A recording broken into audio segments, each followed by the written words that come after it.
Il faut se mouiller pour apprendre le parcours de ce cross 5 étoiles. Au programme, 35 obstacles impressionnants, 1,20 m de hauteur jusqu'à 2 mètres de large et un tracé avec des demi-tours obligeant les cavaliers à modifier leur vitesse. C'est ces changements de rythme importants qui doivent être gérés intelligemment par le cavalier et qui au final impactent beaucoup le résultat.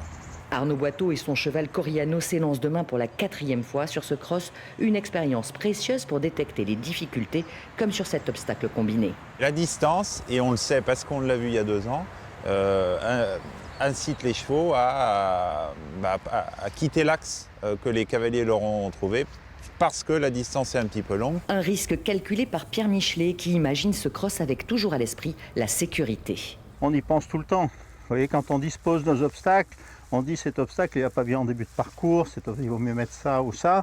On propose souvent des obstacles derrière des tournants parce que ça rassemble un peu les chevaux, ça les prépare à sauter. Alors que si on les laisse en pleine ligne droite, les cavaliers, pour pas perdre de temps, ils reprennent pas, ils préparent pas le saut, rien. Et à ce moment-là, ils peuvent avoir quand même des chutes.